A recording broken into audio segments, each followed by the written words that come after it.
Bentuk kemasan menggunakan standing pouch yang ditujukan untuk memudahkan dalam membawa kemanapun kita pergi dan tahan dengan suhunya. Desain kemasan ini juga dibuat dengan warna yang disesuaikan dengan varian rasa untuk mempermudahkan customer untuk mengidentifikasi variannya. Dan kita juga membuat maskot kartun agar lebih digemari oleh anak kecil dan juga memberikan tutorial mengonsumsi protein yang benar. Feedback grid yang diberikan dari 4 teman dan 1 dosen dan 1 expert. Worksnya adalah kemasan mudah dibawa atau disimpan dengan cara di-squeeze, cocok sebagai penunda lapar, rasa enak dan cocok untuk anak-anak, dan harga jualnya hanya 10.000. Change-nya adalah karamel kurang terasa, toppingnya dimasukkan atau disebarin di pot sebelum puding, tanggal produksi dan expiry ditulis di label, puding macet di tutupnya, dan rasa terlalu manis bagi yang tidak terlalu suka manis. Questionnya adalah, apakah orang tua tertarik mengizinkan membeli produk? Apakah komposisi aman untuk anak-anak? Produksi tahan berapa lama dibuka dan luar kulkas? Berapa lama masa umur produk? Ideasnya adalah gunakan ingredients yang bisa memberikan gizi lebih, desain grafis yang lebih simpel dan berikan petunjuk seperti harus dikocok terlebih dahulu. Puding diberi topping di atasnya, harga jualnya tidak terlalu mahal, sekitar 10.000 ke bawah. Feedback grid kedua berasal dari 10 calon pengguna dan 1 expert. Worksnya adalah kemasan mudah dibawa atau disimpan dan bisa di-squeeze, cocok untuk anak-anak. Rasa enak cocok untuk anak-anak, harga jual sekitar 8.000, masih di angka affordable. Change-nya adalah komposisi dan gizi hanya gula saja, define grafis untuk anak kecil kurang friendly, puding macet di tutupnya, desain grafis kemasan terlalu ramai dan penuh, karamel tidak terasa, rasa terlalu manis, double information, isi bersih 100 gram, jangan ditulis ulang. Questionnya, apakah orang tua tertarik mengizinkan membeli produk? Apakah komposisi aman dari diabetes? Di mana lokasi penjualan yang terbaik? Kapan tahan lama produk sebenarnya? Lalu ideas, gunakan ingredients yang bisa memberikan gizi lebih, desain grafis lebih simpel dan berikan petunjuk seperti harus dikocok terlebih dahulu, gunakan warna colorful, kids friendly, dan mascot yang lebih cute. Ingredients karamel lebih baik tidak perlu, cukup vanilla saja untuk mengurangi cost juga. Yang pertama kita siapkan bahan-bahan di atas, lalu kita masukkan karamelnya ke dalam pouch melalui corong. Siapkan panci, lalu masukkan air 1 liter, lalu masukkan puding, lalu kita aduk hingga merata. Siapkan corong dan masukkan ke dalam pouch, lalu tuangkan puding yang ada di panci ke dalam pouch. Lalu setelah dimasukkan kita tutup, lalu kita masukkan ke dalam kulkas dan siap disajikan.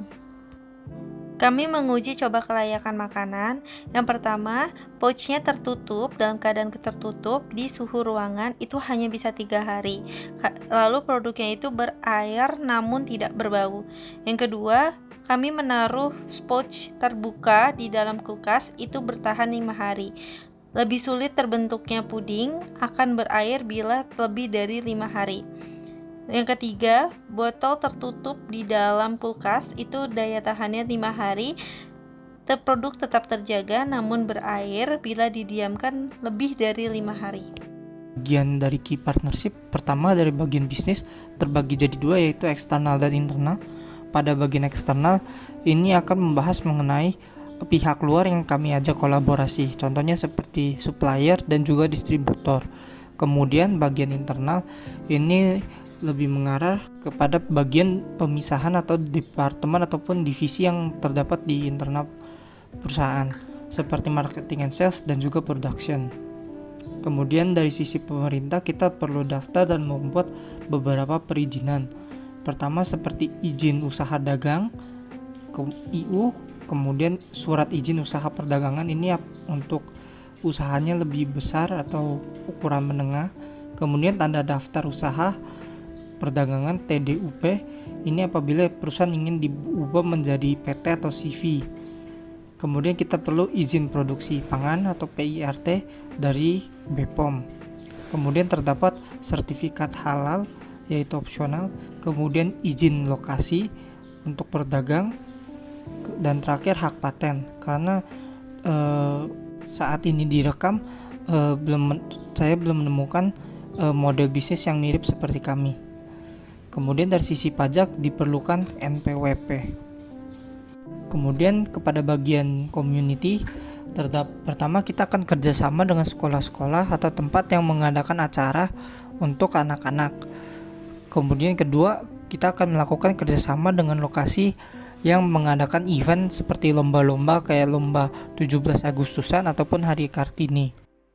Untuk perceptual map, kami menggunakan STP analisis. Nah, pada bagian segmenting, geografisnya kami tentukan adalah Jabodetabek. Di sini didukung karena ada 8.000 sekolah dasar di sana pada tahun 2024 melalui data Kemdikbud. Lalu ada 19.000 dan 17.000 gerai minimarket Indomaret dan juga Alfamart di Jabodetabek tahun 2024 berdasarkan data box. Lalu untuk demografiknya, kami menemukan bahwa 46% orang tua Gen Alpha itu membatasi asupan minuman manis mereka, namun tetap membiarkan anak mereka untuk bisa minum minuman manis, namun hanya dibatasi. Lalu kami menemukan kalau Gen Alpha di Jabodetabek tahun 2020 itu ada sejumlah 1 juta orang. Lalu kami menemukan perilaku jajan anak SD di bagian behaviornya itu sekitar 2 kali per hari. Rata-rata anak SD itu jajan di sekolah dasar dalam seharinya di kantin. Nah, dari sini targetingnya kami sudah menemukan kalau kami menargetkan konsumen utama kami adalah Gen Alpha yang ada di Jabodetabek, khususnya anak sekolah dasar yang punya kebiasaan jajan di kantin dan di minimarket. Kami juga nargetin orang tua yang pengen ngasih bekal anaknya makanan atau minuman yang manis namun tetap dibatasi kemanisannya dan juga punya nutrisi-nutrisi lainnya. Nah, untuk positioningnya adalah kami memposisikan pudin ini sebagai produk makanan penunda lapar di sela istirahat anak dan sekaligus penambah nutrisi. Sekaligus pudin ini kita menawarkan makanan minuman bernutrisi yang mudah dibawa kemana aja, mudah disimpan, cocok untuk jadi bekal ataupun jajanan di sekolahan mereka. Ini akan menjelaskan revenue stream produk pudin yang berasal dari penjualan berbagai varian. Untuk sementara ini yakni vanilla dengan saus karamel dan coklat dengan dark chocolate powder. Kedepannya akan dikembangkan berbagai varian baru seperti strawberry dan matcha sesuai dengan research pelanggan. Pudin juga akan mengadakan berbagai promosi seperti yang tak terlayar, dan penjualan dari merchandise juga dapat dijadikan revenue stream kami. Oke, sekarang ada cost structure di mana ada varian yaitu vanilla dengan produknya research and development dengan costnya 406.050 perak, fixed costnya dengan cost 25.000, variable cost dengan cost 161.000, marketing cost dengan cost 100.000, dan total keseluruhannya adalah 692.050 perak.